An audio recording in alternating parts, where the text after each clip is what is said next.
Good evening, everyone, and thank you for your patience. My name is Amy Frazier, and I'm the President and CEO of the Culpeper Chamber of Commerce. On behalf of the Culpeper Chamber of Commerce, I'm pleased to welcome you to the Culpeper County Candidate Forums. Please stand for the Pledge of Allegiance. I pledge allegiance to the flag of the United States of America and to the republic for which it stands, one nation, under God, indivisible, with liberty and justice for all. Thank you. You may be seated. We appreciate your attendance tonight as we aim to provide you with an informative session. Candidate forums are designed to provide voters with an opportunity to learn more about the individuals running for office. By attending a candidate forum, we hope that you as voters can gain a better understanding of each candidate's stance on key issues, evaluate their communication skills, and make an informed decision when casting your ballot on November 4th. We kindly ask that you refrain from any outbursts during the program. In the interest of ensuring a safe and respectful environment, any disruptions will result in the individual being asked to leave.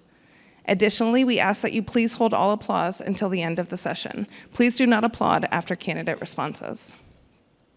As we are streaming live tonight on Culpeper Media Network, please remain seated during the forum. Candidates do not receive the questions beforehand. Candidates, you will receive 2 minutes for your introductions, 2 minutes to answer each question, and 2 minutes to make a closing statement. Candidates are reminded that this is a forum and not a debate. Candidates are encouraged to speak directly to the audience and not to each other. We'll be adhering to a strict timeline, and to stay on track, you will be cut off at the 2-minute mark. Our moderator will be keeping time using a green, yellow, and red lighting system. The light will turn yellow when you have 30 seconds left and red when time is up. There will be a 5-minute break between each session.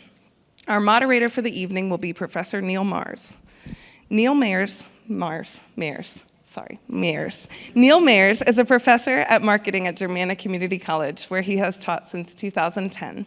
He currently serves as chair of the Virginia Community College System Marketing Peer Group and president emeritus of the Germanna Faculty Senate, having previously held the role of Senate president. In 2024, he was recognized as Germanna's Teacher of the Year and also contributed to the statewide Transfer VA initiative for marketing. Neil teaches a range of business courses in multiple modalities, including high flex and synchronous, easier than I thought. Synchronous online, thank you, Neil. He earned both his MBA and BA from the University of Rochester, New York, where he is originally from. Before entering higher education, Neil was Vice President of Sales and Marketing at Omni Services, a $300 million industrial services company in Virginia, and held leadership roles with several Fortune 100 firms. He holds certifications from Quality Matters, ACUE, Canvas, and is a certified practitioner of the Myers-Briggs Type Indicator. Thank you for joining us tonight, and to further your knowledge of this area. And without further ado, I'm pleased to pass it on to our moderator, Neil Mayers. All right. So if we could start here down with our candidate, Mandy Jenkins Brown. Good evening, all. I wanted to take a minute to thank the Chamber, the Daniel Tech Center, Culpeper Media, and all of you that are here and at home watching. Thank you for participating and letting us speak to you a little bit. My name is Mandy Jenkins Brown, and I am a lifelong resident of Culpeper here. I'm excited to be this candidate for the supervisor of Cedar Mountain. I'm the proud daughter of Jimmy and Margie Jenkins. They are two of the hardest working people that I ever knew, and I'm lucky to say that they instilled in my sister and I both a really strong work ethic and a deep appreciation for our community service and our community. I had the privilege growing up right here in Culpeper, and I attended our public schools. I graduated Culpeper High School in 1986, and then I earned a degree from Old Dominion University in 1989. I returned back here that December, and I chose to live, work, and raise my family here in this community that has shaped me throughout my life. I am blessed to have multiple careers that have allowed me the direct line to the community in a deeply personal and meaningful ways. These experiences have prepared me to lead with compassion, integrity, and dedication. I'm passionately seeking this supervisor candidate for Cedar Mountain, and I firmly believe in property rights, physical responsibility, and government transparency. My goal is to bring local government back to the people, because it's you, our citizens, who should have a seat at the table when decisions are made that impact your lives and your futures. Thank you. Great. Thank you. Before we go to the next candidate for Cedar Mountain, can the candidates all see want to just confirm, can you see the timer down there below? Because the paparazzi had knocked it over. So I want to make sure you could see it. So everybody can see it all right? All right, great, thanks. All right, I appreciate it. Mr. Durr. Thank you. Good evening, everyone. I'm Dave Durr. I'm the current Cedar Mountain representative to the Culpeper Board of Supervisors, and this year it's been my honor to serve as chairman of the Board of Supervisors. I'd like to thank the Chamber for hosting this event, and I'd also like to thank John and Nick for being here broadcasting this event live tonight, as you do with all Board of Supervisors meetings. I grew up on a farm in New Jersey. I received a degree in ag economics from Oklahoma State University, an MBA from Mount St. Mary's University, and I worked for nearly 40 years managing agricultural co-ops. My life has been in agriculture. In 2017, I retired from Culpeper Farmers Cooperative, and since that time, I have spent my time volunteering for various organizations in the community, such as the Culpeper Food Closet, Manna Ministries, Empowering Culpeper, Midday Lions Club, probably a few others. I enjoy volunteering. I enjoy working with other volunteers, and I think by doing that, I get a different perspective on what is happening in the community. Over the past 4 years, the Board of Supervisors have made some very significant achievements. I'd like to give some of those to you and share them with you. In Culpeper, we have the lowest property tax rate in our area, and we have one of the 10 lowest rates in the state of Virginia. Our county is financially responsible and secure. This year, we were given a AA+ bond rating by Moody's and Standard & Poor's. We have invested in education, improving and funding a new elementary school, and renovating and expanding the Culpeper Middle School. We were able to finance this with competitively priced bonds due to our excellent bond rating. We reduced the size of the Culpeper Technology Zone, limiting data center expansion. Great. Thank you, Mr. Durr. Thank you. Right. Next, from the Board of Supervisors candidate for Jefferson District, Mr. Farish. So I'm Keith Farish, and I am not a politician. I've never run for anything in my life, ever. I have a website, keithfarish.com, that explains everything about me.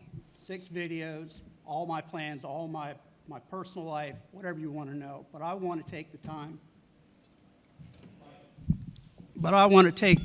To talk about what I think every citizen in the county needs to know. Everyone asks me why I'm running. I'd love to tell them I lost a bet, but in reality, I was asked to run 5 months ago. The catalyst was earlier this year. An engineer I've worked with in the past on commercial projects, because I'm a commercial developer, was fired from serving on the Planning Commission. My opponent appointed the position to this engineer, and he was the only person that could read engineered site plans on the commission. But he was let go because he proposed to the board a few projects and recommended that they deny it for legitimate reasons, but my opponent kept kicking it back to the Planning Commission because he wanted it to pass. But the engineer wouldn't play ball, so Brad eventually got rid of him, replaced him with a yes man. That bothered me. So I started researching Brad and his involvement in the last 40 years. I watched numerous previous board meetings, and it's obvious that due to his long tenure, he definitely controls the board vote. But he's also highly intelligent, which makes him structure things so it can never fall back on him. I can tell you the good old boy way of governing this county is alive and thriving under Brad's leadership, which I will elaborate further tonight.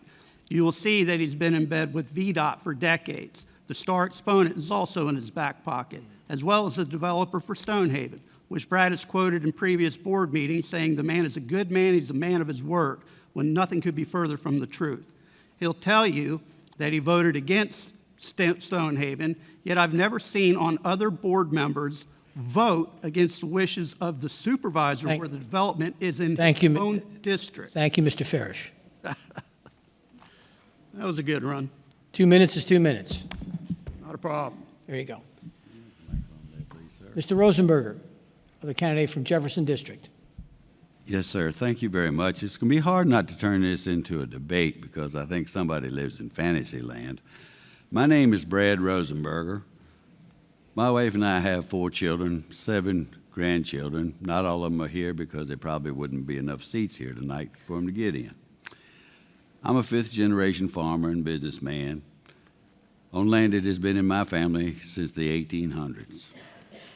Now, along with the 6th generation involved in the business, and we're raising the 7th as we speak. It's hard to believe that I've had the honor and the privilege to serve our community for the decades that I have. It's as though it just started yesterday. My deep-rooted love for this county has never waned in that time. Culpeper County is a unique and special place. We have a good balance of industry and agriculture, helping to keep taxes more affordable. We're in a healthy financial position with a great bond rating, as just been mentioned. Through conservative management, we have the lowest real estate tax rate in the region and one of the lowest in the Commonwealth. Thank you, Dave.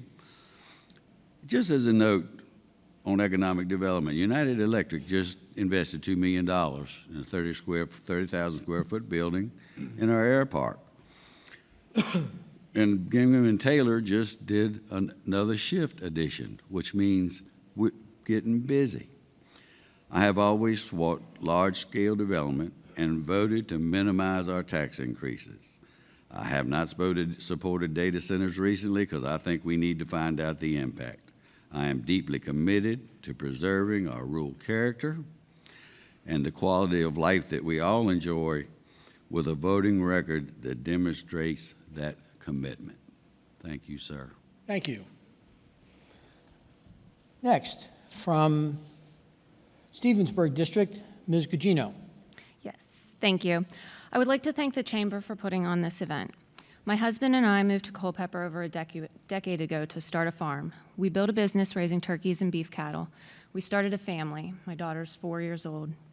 And we planted roots. I've served on the Planning Commission. I've also served as the Chief Election Officer at Lignum. And I currently serve on the Culpeper Farm Bureau Director Board. Experience is important when dealing with county issues. I have over 20 years' experience in government management, budget, and procurement, as well as a background in IT. During my term on this board, we have accomplished many things.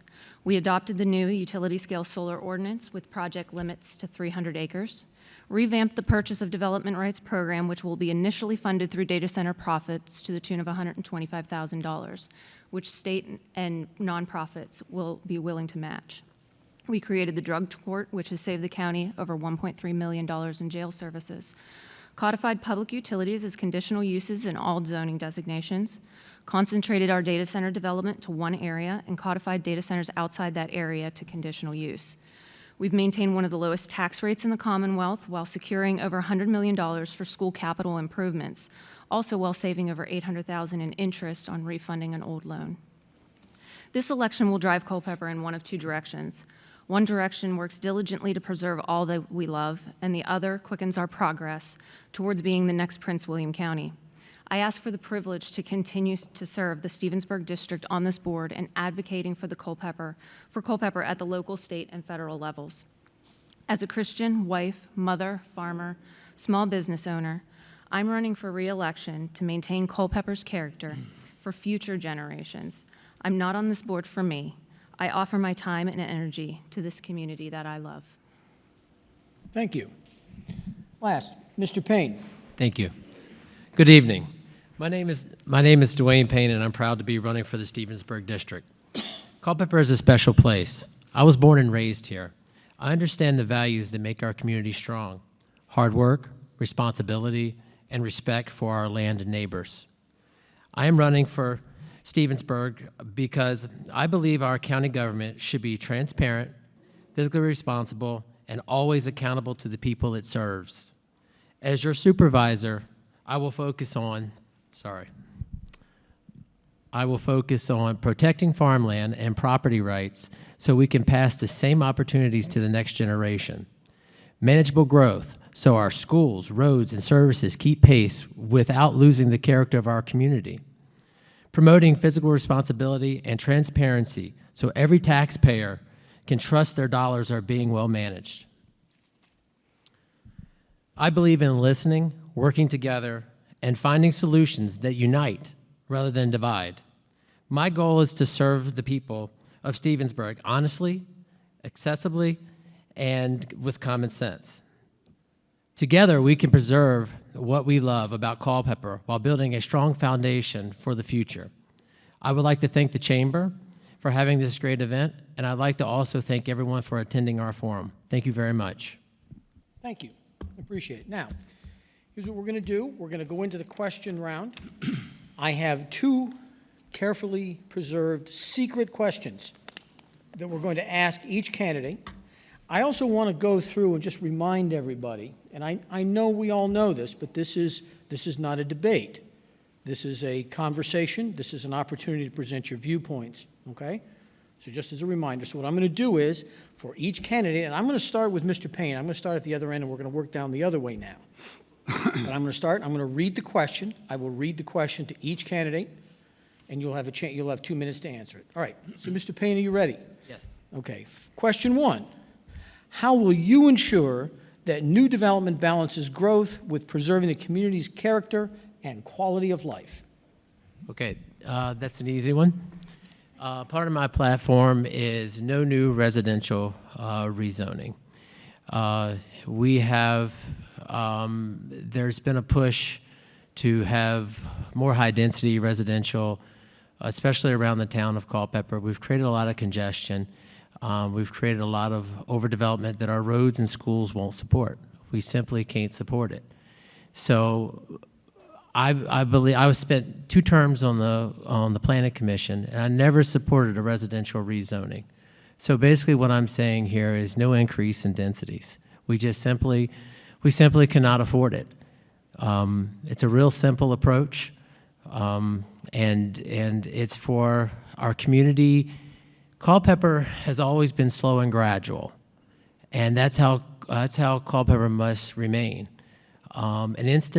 These densities don't even look like Culpeper County. We must, I think we need to go back. We need to look at our comprehensive plan. Sometimes smart growth, or so-called smart growth, isn't always the right approach. We need to look at a slow, gradual approach that supports our local economy. When you have a big developer that comes in here and builds, like Orion Homes comes in, and you get these instant subdivisions, there's not any local builders that are involved in this. We need to support our local economy. So I think my approach is pretty simple. So thank you for your time. Great, thank you. Ms. Gugino, the question, I'll read it again. How will you ensure that new development balances growth with preserving the community's character and quality of life? So we do a lot of work on our comprehensive plan. It outlines in the community where we foresee that growth and what is designated to stay rural. These updates are vetted within the public. It takes a year to update. And this plan has been updated many times over. However, our ordinances have never been updated to match this intent, and growth has bled into the areas that are meant to be rural. A lot of the issues with that rural development is the land use rights are going to start deteriorating. Subdivisions and rural uses of land aren't always compatible, whether it's people that are target shooting or animals or any other sorts of rural activities. You usually end up with complaints from your neighbors. And sooner or later, we may be reduced to like Prince William County, where you can only hunt with archery, muzzleloader, or shotgun. They will also force us to reduce those land use rights. So we have to be very careful where we allow this development to happen. And a lot of our development is slated for those areas in and around town. You have the public utilities, you have the infrastructure already available. As we develop our rural roads, they become worse. Every driveway that's put on a rural development road adds 3 minutes to a bus route. You can't even fill a 75-passenger bus in under an hour. So those are the things that have to be taken into account when we determine where our growth is, how the growth is, and we need to ensure that our comprehensive plan and our ordinances are married together to the fact that they make sense to each other, not that one conflicts the other. Tools to incentivize some of this preservation, like purchase of development rights program, they only go so far. So we have to look at ways to work with our community to figure this out. The effort that we started to do this was met with stiff defiance from the development community before our conversations ever got started. I would like to continue those conversations to ensure we keep Culpeper the way we love. Thank you. Mr. Rosenberger, you're next. I'll repeat the question. How will you ensure that new development balances growth with preserving the community's character and quality of life? Thank you, sir. It's been mentioned here about the comprehensive plan. That's a state-mandated plan that every county has to follow. This comprehensive plan goes to every village center, Jefferson, Mitchell's, Brandy, Stevensburg, gathers information from the people that we all represent. The Planning Commission takes that document and massages it with the input that they've gotten. That comprehensive plan has not changed much at all. It stays the same, and it wants us to remain rural. But in that comprehensive plan, we have a village center concept. And in that concept, it says we're going to grow around the town and we're going to grow in the village centers. I happen to be not real proud of a village center that we have right out there near me, but that's where growth is slated to grow. We have got to make a comprehensive plan be enforced through zoning. It's just like a checkbook. I always tell people it's a checkbook. You can have a checkbook and all the checks in the world, but if you don't have the money in the bank, the check is no good. So we have got to change our zoning ordinances in order to match our checkbook, and we can balance it using the input from the people from the entire county. Thank you, sir. Great. Thank you. Mr. Farish, I will read the question again. How will you ensure that new development balances growth with preserving the community's character and quality of life? Easy. Purchase development rights. It's a program that was put in place in 2007 and has never been utilized because they don't have the money to fund it. Currently, the health of the county finances is bleak. The town administrator or the county administrator told me that they break even basically. They take in $200 million and then they pay out $200 million. But they've got $424 million that's capital improvements that's hanging over their head that need to happen. It's like kicking down the road all these things that need to be fixed, but they don't have the money for it. So how would I fund the purchase right developments? And what that is that you can offer a price to a farmer, sell his rights to develop, he keeps the land, he gets a big chunk of cash, he can increase his activity, whatever he wants. But when they negotiated with data centers, they gave away $200 to $300 million in tax incentives. And it's just the opposite. Data centers are begging to come in, and they'll pay a lot of money. There's one I know that'll pay $150 million a year up front, not staggered down the road, and pay a $10 million proffer, not because it's imposed on them, because they want to get their foot in the door. And that money would fund a lot. And you could buy even properties that's zoned by right, that everyone says you can't do anything about it. There'll be so much money in that account that you could actually go to the guy that's got the property zoned by right and purchase the whole property. The town would, or the county would, and then put a conservation easement on it and then sell it. It'll preserve the rural landscape and it'll preserve farmlands. Great. Thank you. Mr. Durr, the question, I'll read it again. How will you ensure that new development balances growth with preserving the community's character and quality of life? Thank you. The first thing I'd like to reference is our comprehensive plan, which has been referred to a couple of times here. The comprehensive plan looks at the county in total, and it defines where we should be growing, where we should have agriculture, and what type of growth we need in each area. Culpeper has seen a tremendous amount of growth. One of the issues, we all notice very quickly the Three Flags developments, the track home developments that are happening primarily in the town. There's some in the county. But the growth that is happening in our A1 and RA areas, which are agricultural areas, is very concerning. We have had as many homes built there in the last 10 years as we have had with track homes. It's significant. We need to be looking at how we manage this housing growth. It needs to be the priority of this board over the next several years as we put this together. The purchase of development rights option was discussed. That is one tool that we need to be looking at, but it is just one tool, and it is a very expensive tool. As we do that, we need to figure out, if we're going to go out and buy development rights off of farms, we might find there's a whole line of people that want to do that. How are we going to decide who gets it? There are some issues that have to be discussed there.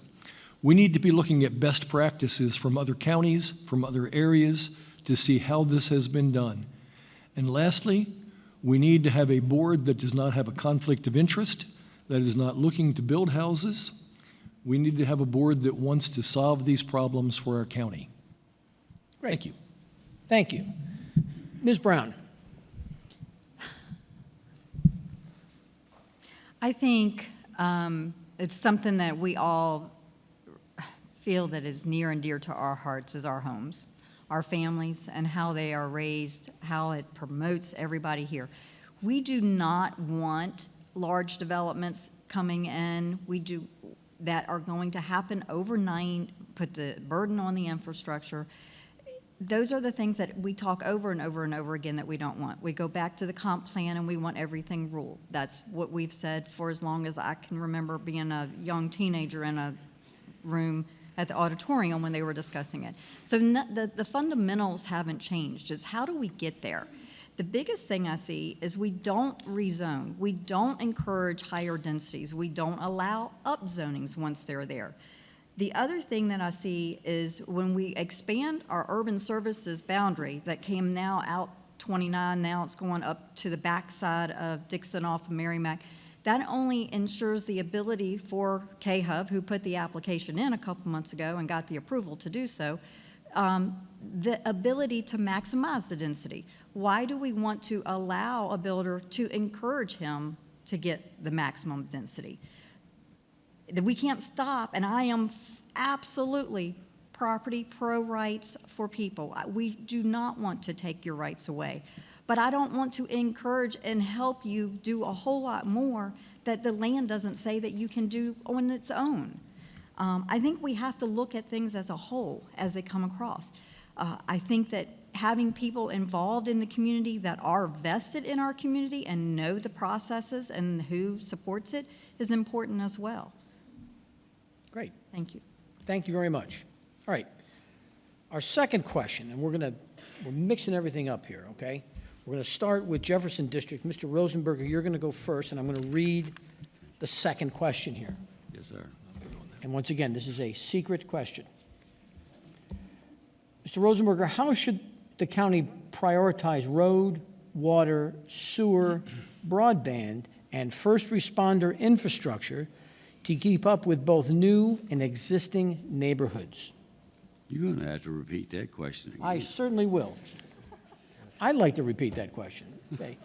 How should the county prioritize road, water, sewer, broadband, and first responder infrastructure to keep up with both new and existing neighborhoods?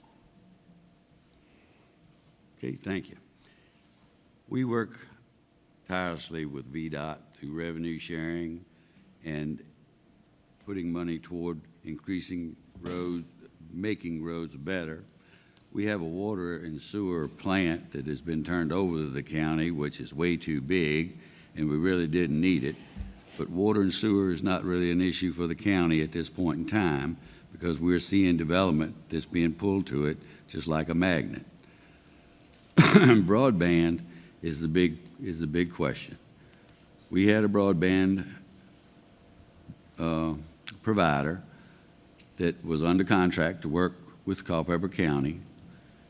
The year they were supposed to be finished, they came back and asked for 1 more year's extension. They were given that extension reluctantly by the board. When we got to the end of the year extension, 1 house had been hooked up. So the county unfortunately made the decision that we had to find another broadband provider. And that is the thing that I think more people are concerned about than anything. We are currently meeting and interviewing, and we're going to go out to bid more than likely to try to bring in a broadband provider who can complete this job. The entire board was sold a bill of goods, and we hooked our wagon to the wrong horse. Not very often have I ever seen that happen. But the roads we're trying to fix as we can through our 6-year road plan, through pave in place, and within revenue sharing, working with the state as well as grants. But broadband is the big issue. Great. Thank you. Thank you. Mr. Farish, I'll read the question again. How should the county prioritize road, water, sewer, broadband, and first responder infrastructure to keep up with both new and existing neighborhoods? What was the first 3 or 4 words? Okay, I'll read the whole thing. Road, water, sewer, broadband, and first responder infrastructure. And do what? How to prioritize? I'll read the question again. How should the county prioritize road, water, Okay. sewer, et cetera? Well, I haven't gotten into the bowels of the balance sheet or the income statements and the finances other than summaries. So I'm not qualified as a new candidate to answer that. But what I do know is that at the end of the day, it all involves money.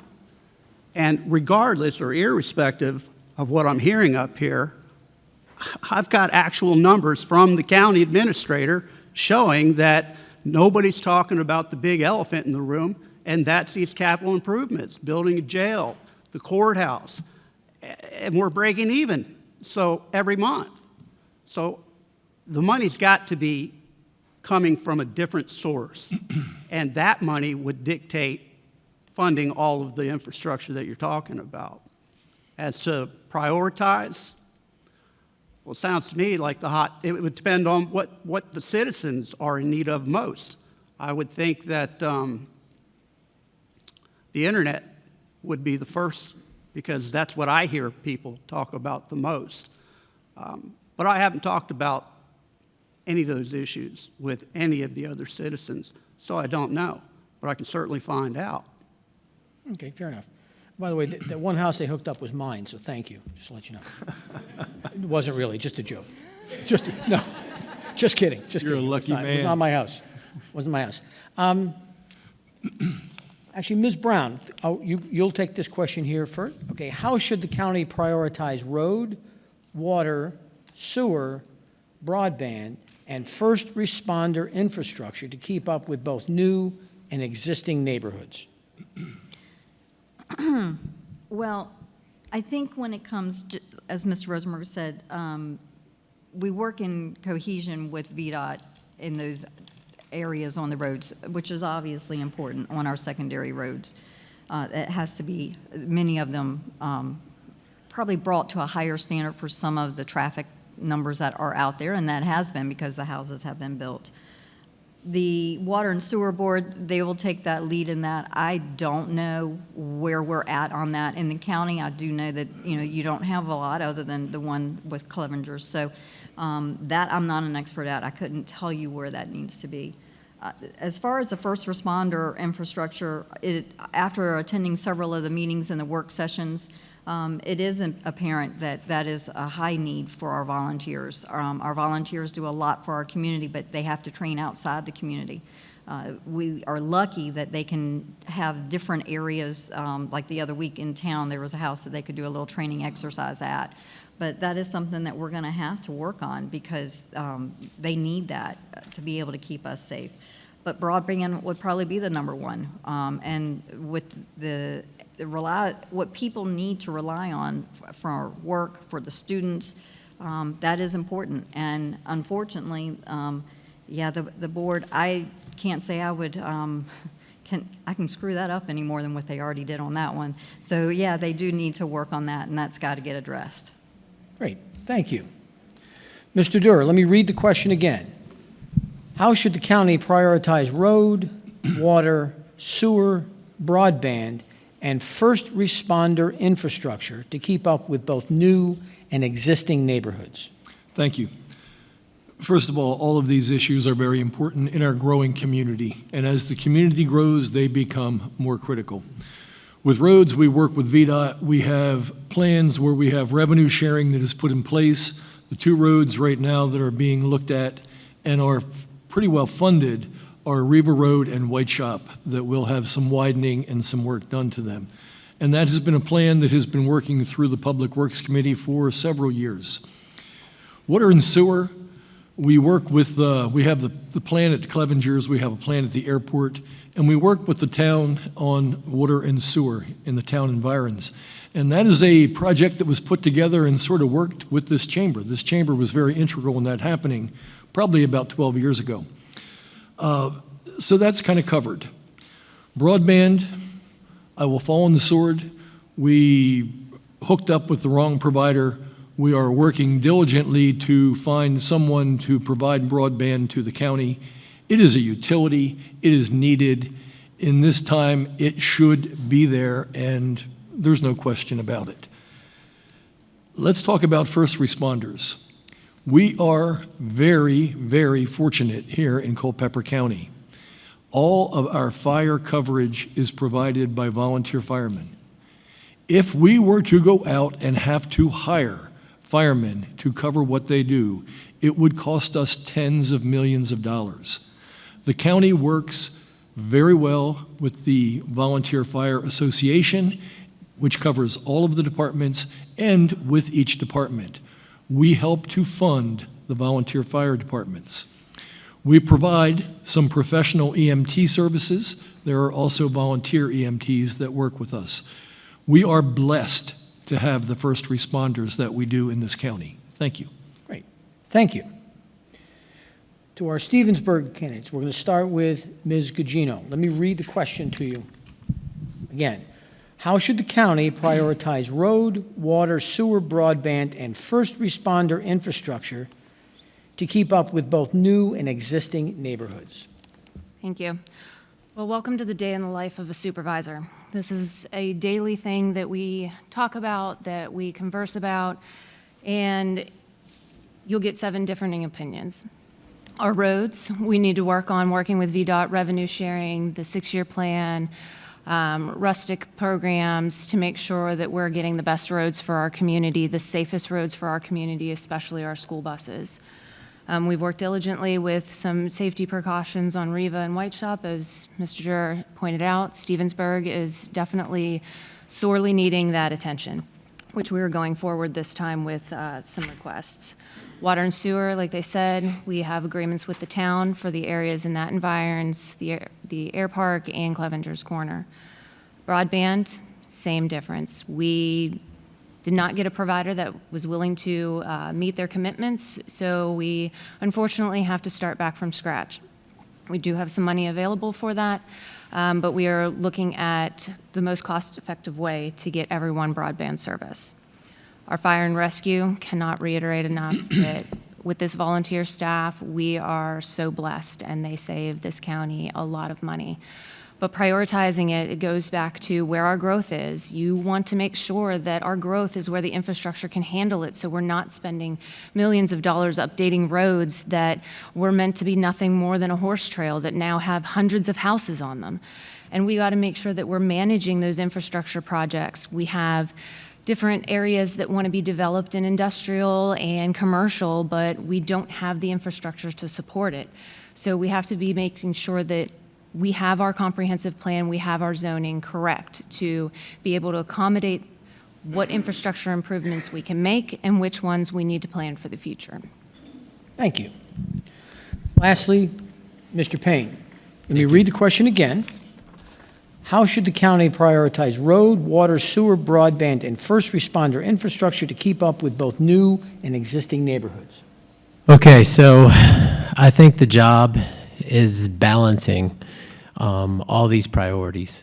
I think you have to balance these priorities, and we have to do what's physically responsible within our budget, with what we can afford in Culpeper County. The concern that I have is I've attended these meetings for a while, for the last couple years, and I've seen so much that was given away. We could provide all these priorities that our citizens are asking for and need. If I watched the tech zone, and in the tech zone, we incentivized the data centers. We gave away millions upon millions of dollars. We got no money up front from them. And in that process, we all suffer from that. So we got to start working better deals here in Culpeper County. When a developer comes in here, whether it's residential or a data center, we have to serve the residents, and we have to make sure that we're strong to provide all these services. Currently in Culpeper County right now, if you look at your tax bill, you all just got it. It went up, and it's going to keep on going up because our debt's going up, and that's how we service this debt, is going to be your taxes. Unless we start working better deals in Culpeper County, the opportunity's there. The opportunity's there. We just sometimes have to learn how to say no until we get a better deal. Thank you. Great, thank you. Lastly, we'll finish up with a 2-minute summary. So each candidate will have the chance to talk for 2 minutes and tell the crowd and the audience watching whatever they'd like to say to them. Now, we're going to, once again, we'll mix it up again. We're going to start with Jefferson District, and Mr. Farish, we're going to start with you. You have 2 minutes.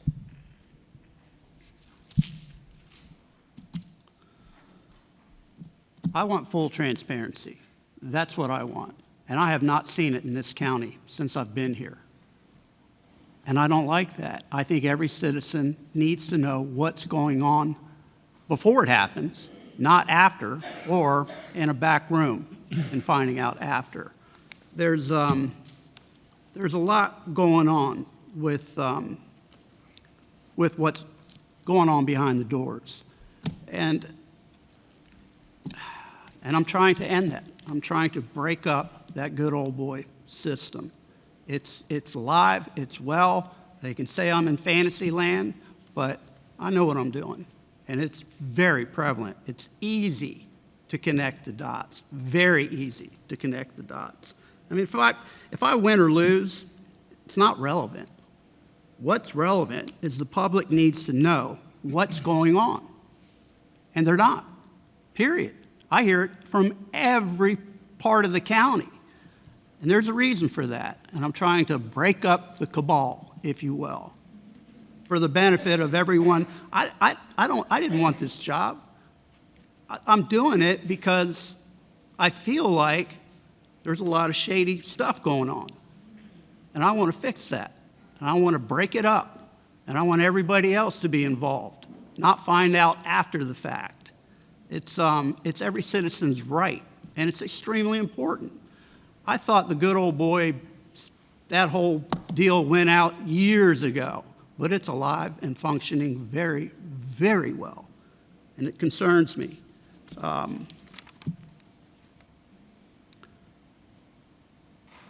The accusations I made earlier, I can't prove it, but I can certainly connect the dots. I'll leave it at that. Thank you. Final statement, Mr. Rosenberger. I want to just make one clarification here. Oh, microphone, Mr. Rosenberger. You haven't taken any time away. Thank you very much. I want to make one clarification here. These incentives everybody is talking about are not paid out to anybody. Those incentives are refunds after taxes are being paid in. Now, I want to say to everybody, this job is a multifaceted job dealing with many important issues of extreme importance. We haven't touched on education in schools. We have been fully funding our schools for many years now to allow more options for them to have a better education, including having VOTEC education opportunities that were missing in our schools for too long. Public safety has not been mentioned, talking about our first responders in the previous question. We support funding our volunteer fire and rescue squads. We have a great respect for what they do, and we are helping them with capital expenses in order to try to keep these volunteers going so that we don't have to pay millions of dollars in paid people. Law enforcement, everybody wants a safe community. Most of the time when I run into an officer, if I get an opportunity, whether it's a deputy or a state policeman, I thank them for what they do because of the way that they have been treated lately. I have a tremendous respect for their fortitude to have kept going with everything they've gone through lately. We support our sheriff's office, and I want to tell you how. He has 108 full-time deputies. 68 are funded through the comp board. 40 full-time deputies are funded through the county. 20 part-time are funded through the county as well. We all want a safe place to live, and our families deserve that. I thank you again, and I humbly ask for your vote in November. Thank you very much. Thank you. We're going to mix it up here. We're going to go to Mr. Payne. You're going to go next. So, thank you for being here tonight and caring for the future of Culpeper. Culpeper has experienced growth, and with the growth comes responsibility for our present and our future. Our need for infrastructure must keep the pace with losing the rural character and farmland that define who we are. My commitment to no new residential rezonings is just the beginning of this vision. As your supervisor, I will work to ensure our children have good schools, roads that are safe and efficient, and our tax dollars are invested wisely in our community. At the same time, I will always stand up for farmland preservation and property rights because protecting our roots is just as important as preparing for our future. I will listen, I will be transparent, and I will put the people of Culpeper first in every decision. Together, we can govern responsibly and keep Culpeper a place where families, farms, and businesses thrive. I would be honored to earn your trust, your support, and your vote. Thank you. Thank you. Ms. Gugino. Thank you. Thank you, everybody, for attending tonight and those watching. My campaign hasn't changed much in 4 years. The same issues are still prevalent today. I still hold Culpeper's best interests in my heart and the decisions I make while serving the citizens of Culpeper. We still have work to do, and I feel I'm the best choice for Stevensburg to push that work forward. We will continue to drive the process to get all residents broadband internet, to improve our roads, and to strive to have the best schools in the region while keeping our taxes low. And we will continue to seek growth management options. Now, for transparency's sake, the incumbents sitting here tonight hear the voices of the county saying no more data centers. The opposition is being funded by an individual seeking to build a data center campus outside our technology zone, probably the one Mr. Farish is talking about. They also hear the county saying no more houses slow our residential growth. The opposition, they develop land for profit.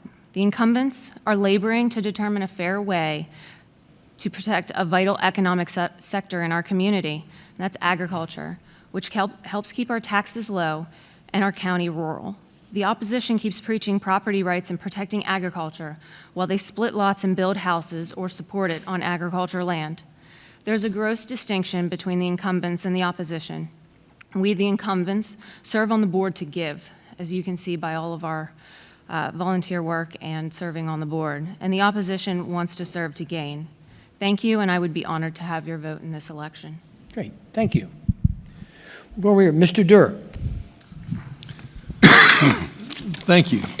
I just want to make a note before we move on. Data centers, and we have some that have been approved.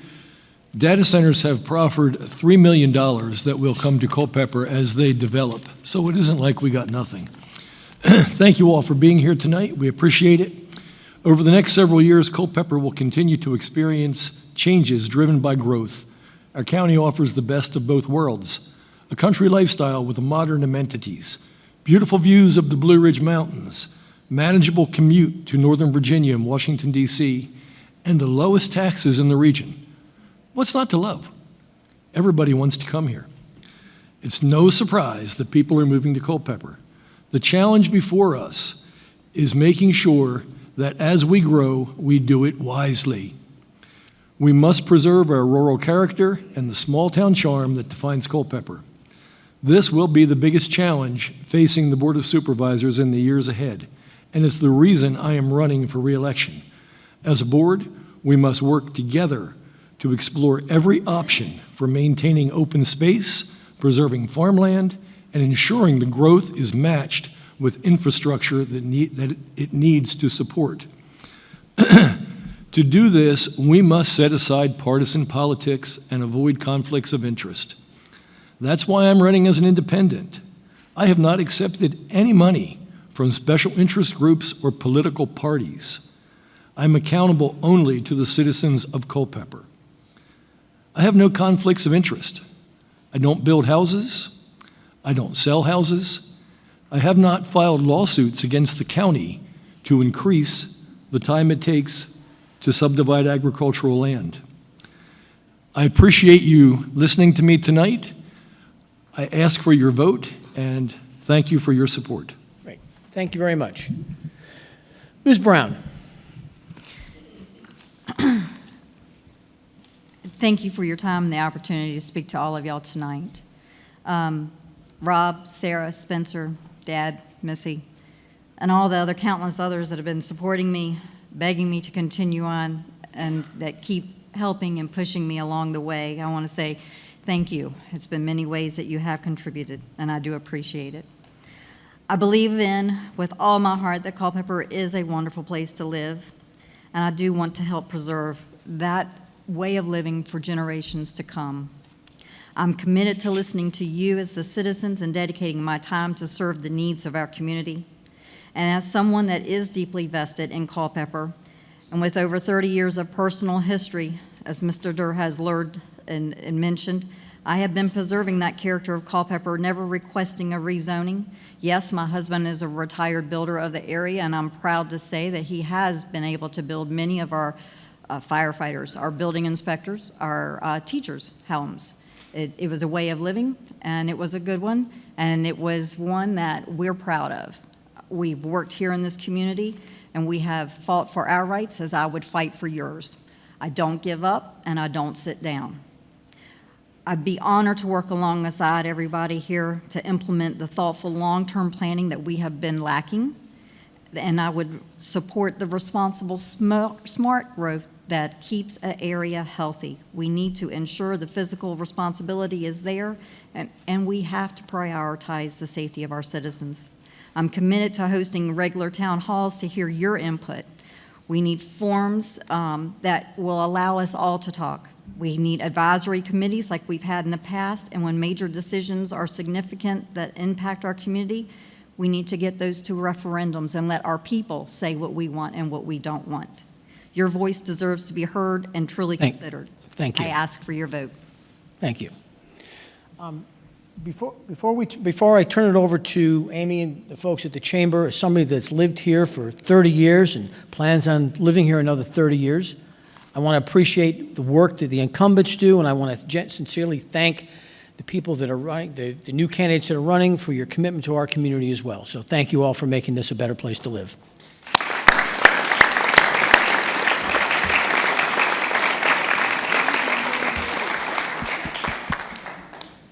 And on behalf of the Culpeper Chamber of Commerce, I want to thank our candidates, both rounds of them. Thank you to Neil, thank you to Johnny, thank you to Ian, and thank you all for being a part of this. Tomorrow from 6 to 8 p.m., we will have town council, school board, and mayor candidate rates. So we hope to see you then. Have a great night and drive safe.